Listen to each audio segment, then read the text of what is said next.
Cabinet nominee for Mining, Blue Economy and Maritime Affairs, Salim Mvurya, says the fish industry has the potential to be the mega economy driver in the country.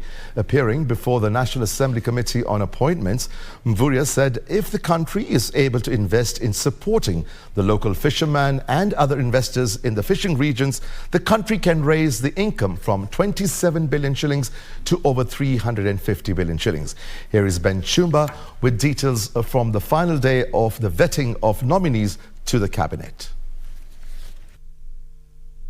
Former Kwale Governor Salim Mvurya, Labour Cabinet Secretary Simon Chelugui, Florence Bore and Mercy Wanjau were on Saturday taken to task to defend their suitability for cabinet.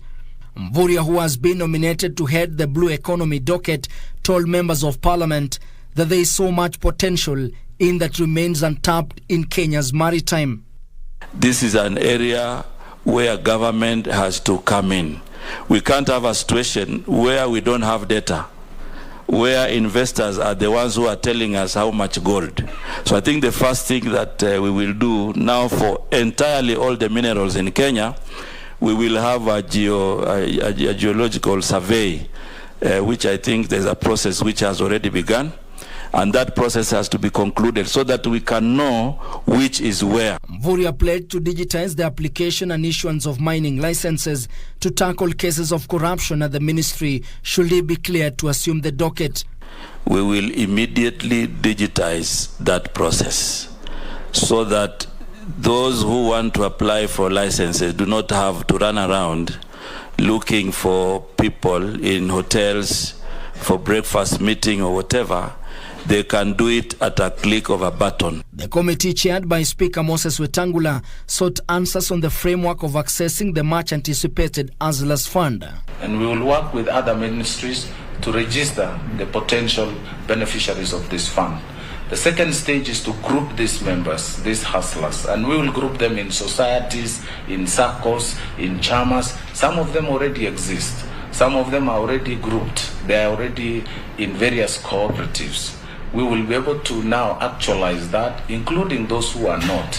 The third stage will be training and building capacity for among us these hustlers.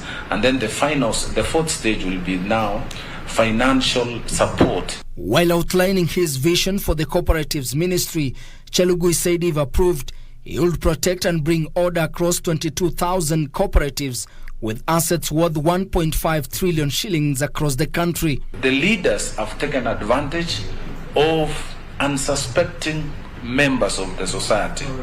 What we need to do is to come back with the strong arm of oversight. We will need to strengthen SASRA. We need to create deposit protection facility.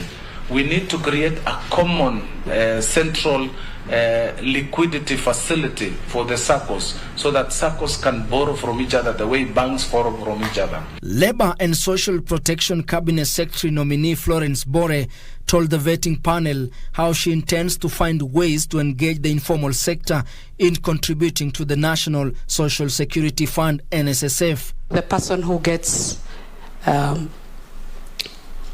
salary of 1 million still pays at 200 shillings. Really,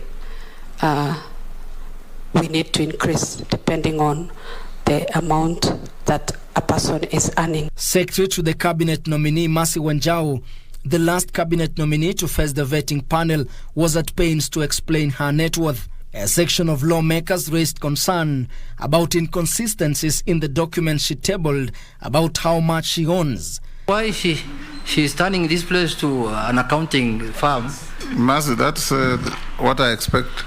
You have 200 million in asset and cash. You have a mortgage of 50. So your net worth is 150.